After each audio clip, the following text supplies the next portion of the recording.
Hey guys, welcome back. BDCKR here, and we're back with our weekly recap of all things Injustice, week of the 6th of December 2018. And the current challenge is a repeat of Suicide Squad Joker for 1 week. And the requirements at standard are the way I think all challenges should be, and the way they were for all the Suicide Squad challenges, if I remember correctly. So the first ladder requirement is bronze. Second ladder requirement is bronze or silver, and there's nothing, no limitations on the other three. There's only 9 fights in each ladder, and you get better prizes than the normal challenge, which is the gold pack and a gear locker. You miss out on, I think, on the 15,000 credits, but totally worth it. Much better than a bronze character and 15,000 power credits. After finishing standard, the requirements are Wonder Woman, Batgirl, and Batman, which are silver, a challenge gold, and a gold. And requiring a challenge gold typically isn't the kind of thing that I endorse, but making the standard so easy, I think, is what makes it so much more important and accessible for newer players so they can buy promotions with just power credits. So even though it's a good challenge, Suicide Squad, the Joker, is not a great card.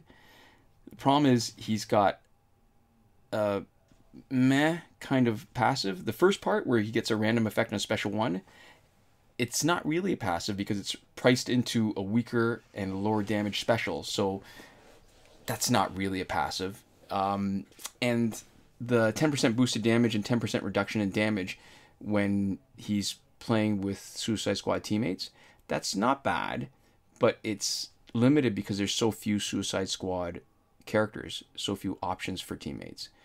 And just as a point of comparison, New 52 Superman, who's one of the mainstays of our weekly Q&C and A&T multiplayer teammate that we play as background to the commentary, he's got 15% damage reduction per Justice League teammate, and there are a ton of Justice League characters. And he also gets a damage boost from getting power, so his passive is just head and shoulders above Suicide Squad. And they're very similar in terms of being where they are in terms of total damage and health stats. So this week's multiplayer reward is Totem, which becomes Tantu Totem, and I think it goes without saying that this is probably the single most important legendary gear card. I don't even really need to qualify it. It's probably the most important gear card, period. It's changed the meta of the game just because having power, doing specials, can make such a huge difference in fights, and you can't get power faster than you can with the Tantu Totem when you're just doing a special and just getting it right back.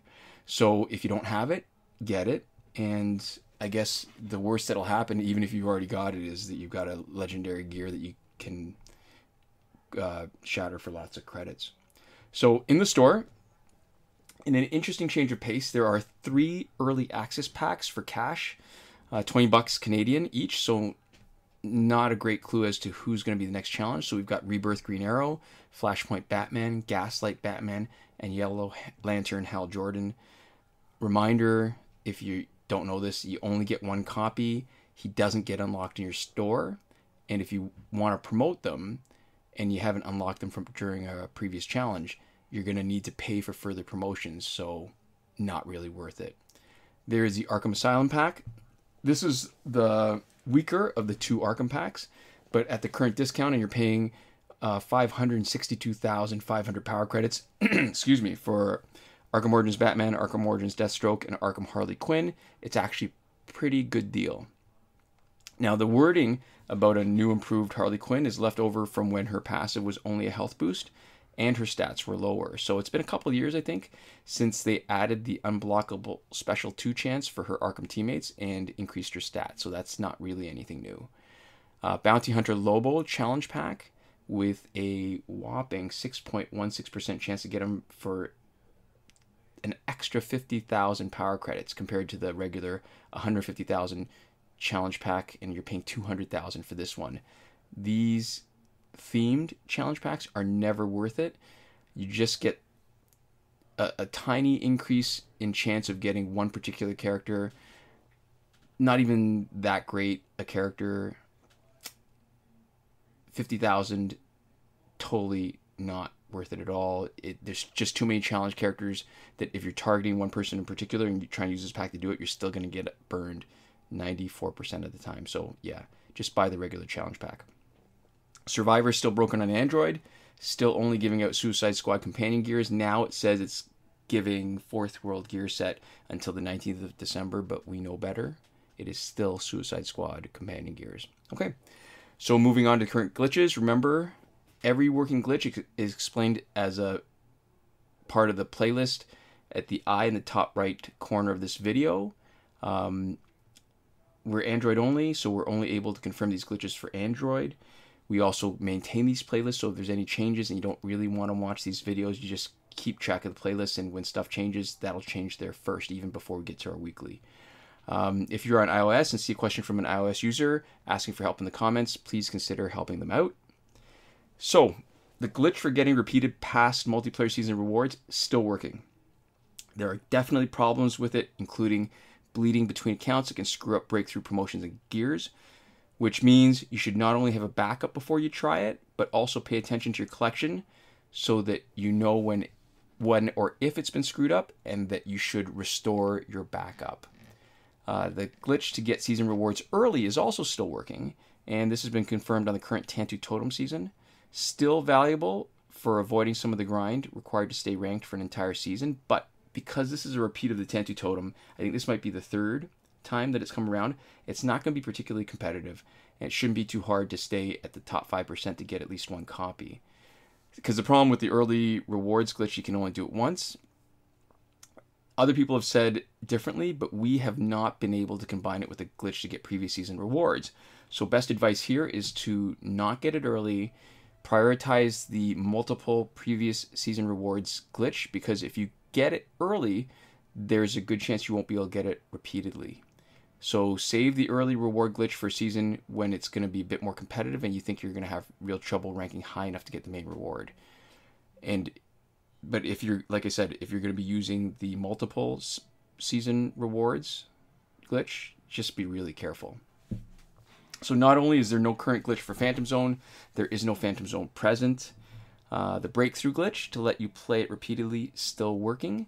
And we've cut and pasted into the description a comment from a viewer who has a potential solution for people who are having trouble playing extra breakthroughs.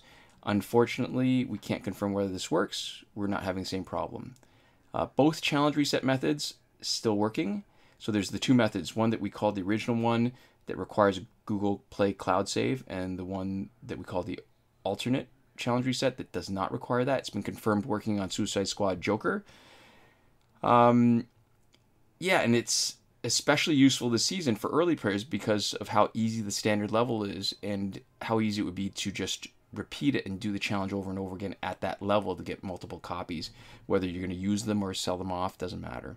And even though it's more of a hassle to do the challenge reset that requires a cloud save, advice hasn't changed. Still the better one to do because the process of doing the glitch requires that you have at least two backups, right? The Warner Brothers WBID and also the Google Play Cloud save, and hopefully you have a third one, which is the third-party save like Helium or Titanium, which means that if anything goes wrong, you have an option for recovering your account.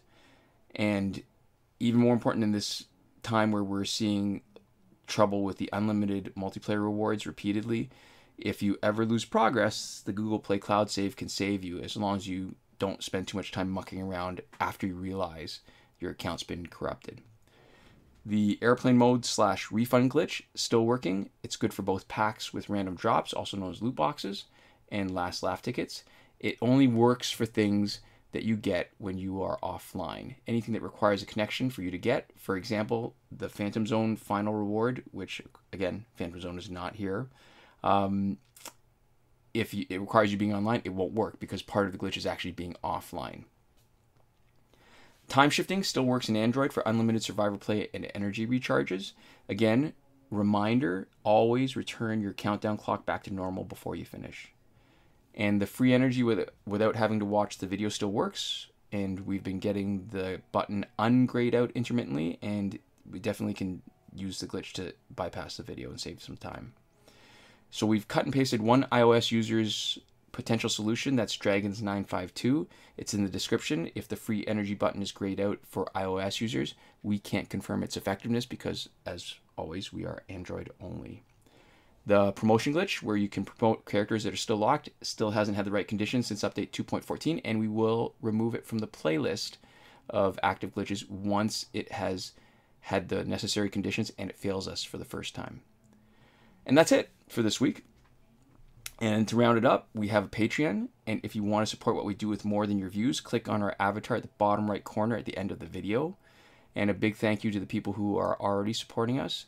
Thanks to Console Peasant, Eddie G, and Edwin Felix, who are supporting us at the top tier, Last Word.